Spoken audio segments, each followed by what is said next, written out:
সময়টা 1756 সালের এপ্রিল মাস, অর্থাৎ বাংলার কাঠফাটা রোদের ধুধু গ্রীষ্মকাল।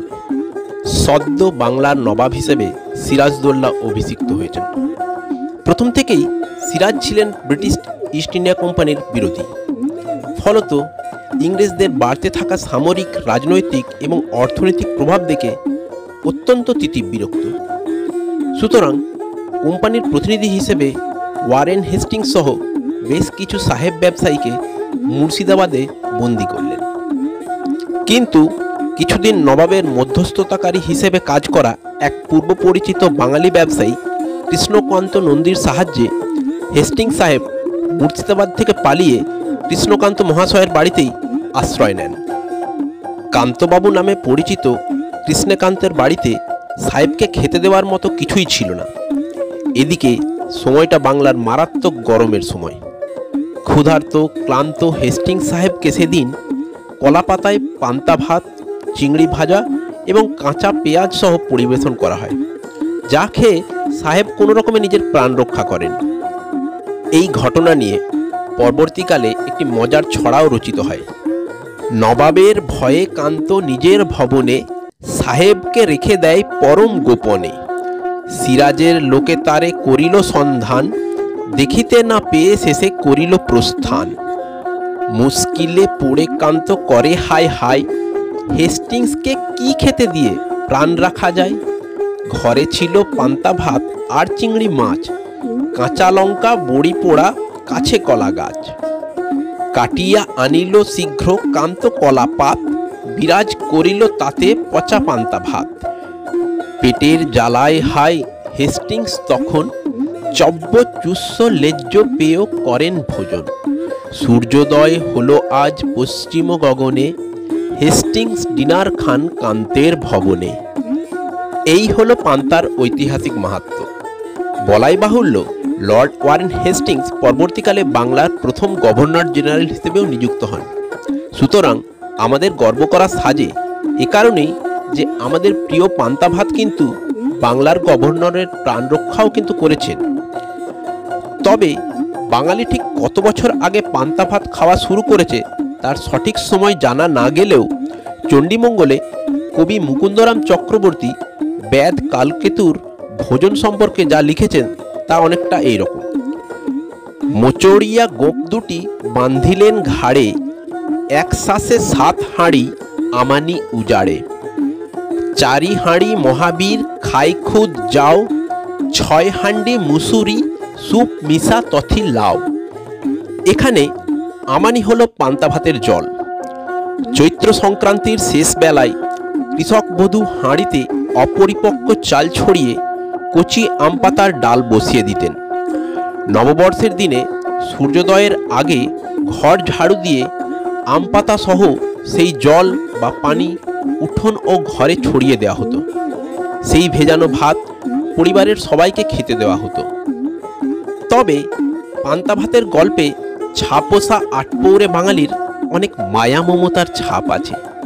এমনকি সেটা পৌরাণিক হলেও কথিত আছে উমা এবার বাপের বাড়ি ছেড়ে সুদূর স্বামীর বাড়িতে রওনা দেবেন। বিগত কয়েকদিন ভালো মন্দ খাওয়ার আয়োজন হয়েছে, এবার যাবার পালা। দীর্ঘ রাস্তায় সহজপাচ্য এবং শরীর ঠান্ডা রাখার জন্য পান্তা ভাতের আয়োজন করা হলো। আজও বিজয়া দশমীতে অনেক জায়গাতেই পান্তা ভোগ সমধিক জনপ্রিয়। তবে এই পান্তা ভোগের সাথে অন্যান্য উপকরণও নেহাত কম নয়। পান্তা ভাত, ইলিশ মাছ, কচুর শাক, কচুর লতি, বাঁশি তেঁতুল অথবা আমসির চাটনি, সাথে মাছের মাথা দিয়ে টক। প্রিয় সন্তানের ভোগ, সুতরাং আয়োজন তো এলাহি হবেই। তবে এর মধ্যে একটা চাতুরিও আছে।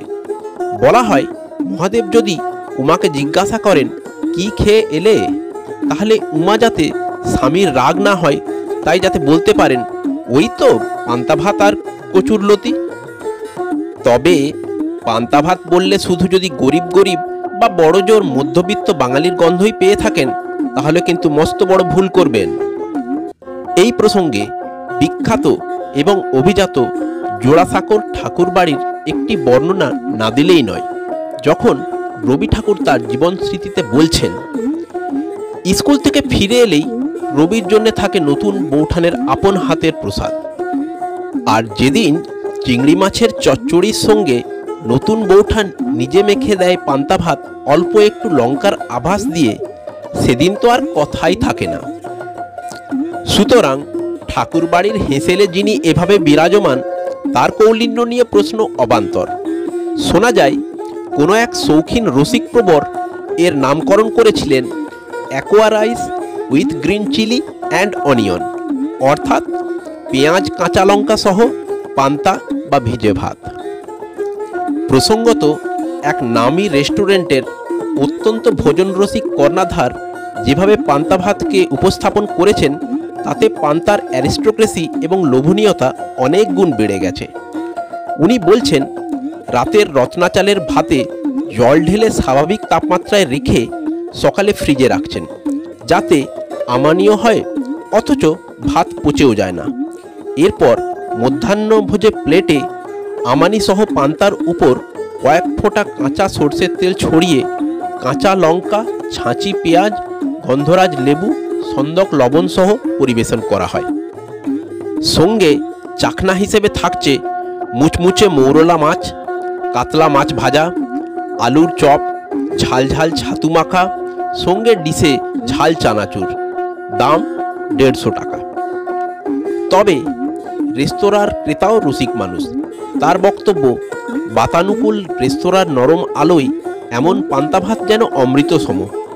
বাইরের খাওয়ার মজা মানেই যে শুধু চপ কাটলেট, বিরিয়ানি, চিকেন চাপ নয়, এই এআইয়ের যুগে পান্তা ভাত কিন্তু দাপটের সঙ্গে সেই কথা প্রমাণ করে চলেছে। তাহলেই ভাবুন, এসি রেস্টুরেন্টেও পান্তা মাহাত্ম্য। সত্যজিৎ রায় থাকলে অবশ্যই বলতেন, কি দাপট। তবে যত যাই বলা হোক না কেন, পান্তা ভাতে টাটকা বেগুন পোড়ার কম্বিনেশন প্রবাদ সম। এই প্রসঙ্গে অস্ট্রেলিয়ার জনপ্রিয় মাস্টার শেফ অস্ট্রেলিয়া প্রতিযোগিতায় পান্তা ভাত এবং বেগুন ভর্তা রেঁধে বিখ্যাত বাংলাদেশি শেফ কিশোর চৌধুরী ভূয়সী প্রশংসা অর্জন করেছেন। সাধে কি বলে পান্তা ভাতে টাটকা বেগুন পোড়া। তবে শুধু রসনা তৃপ্তির দিক থেকে দেখে পান্তা ভাতের পুষ্টিমূল্যকে কোনোভাবেই উপেক্ষা করা যাবে না। বিখ্যাত স্বাস্থ্যবিদ এবং ব্যায়ামবীর তথা প্রাক্তন মিস্টার ইউনিভার্স মনোহর আইচ একবার বলেছিলেন, পান্তা ভাতের জল 3 পুরুষের বল। বাস্তবিকই পান্তা ভাতের পুষ্টিমূল্য অসাধারণ। 100 গ্রাম পান্তা ভাতে প্রায় 74 মিলিগ্রাম আয়রন থাকে, যেখানে গরম ভাতে তার পরিমাণ মাত্র 3.4 মিলিগ্রাম। এছাড়া শরীরের জন্য আবশ্যিক সোডিয়াম, পটাশিয়াম, ক্যালসিয়ামের পরিমাণও পান্তা ভাতে যথেষ্ট মাত্রায় উপস্থিত। এর বাইরে বিভিন্ন মাইক্রোনিউট্রিয়েন্টস, ভিটামিন B1, রাইবোফ্ল্যাভিন সমৃদ্ধ পান্তা ভাত আক্ষরিক অর্থেই পুষ্টির আকর। উপরন্তু পান্তার আমানি ঈষৎ টকটক, অর্থাৎ অম্লতাযুক্ত। এই আমানি যেমন গ্রীষ্মে শরীরকে ঠান্ডা রাখে, তেমনি শরীরে অম্ল ও ক্ষারের ভারসাম্য বজায় রাখে, হজমে সাহায্য করে। প্রসঙ্গত পান্তা ভাত যেহেতু ফার্মেন্টেশন বা গাঁজানো পদ্ধতিতে তৈরি হয়, তাই এতে সামান্য পরিমাণ অ্যালকোহল থেকে থাকে, যা ঝিমুনি উদ্রেককর।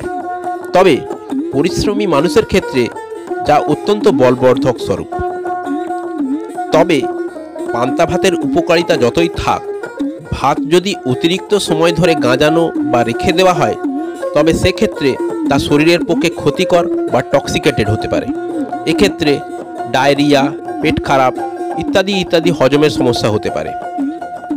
সুতরাং নির্দিষ্ট সময় ধরে পান্তা বানিয়ে আগত গ্রীষ্মে নুন, লঙ্কা, পেঁয়াজ, ছাতু, চানাচুর সহ পান্তা বিলাস একাধারে যেমন স্বাস্থ্যকর, অন্যদিকে তেমনই সাশ্রয়ী এবং উপভোগ্য পারিবারিক বিষয়। কি বলেন? প্রিয় বন্ধুরা, আপনাদের মূল্যবান মতামত অবশ্যই কমেন্ট সেকশানে জানাবেন। আপনাদের মতামত ভিডিওকে আরও সমৃদ্ধ করতে অনেক সাহায্য করে। ধন্যবাদ।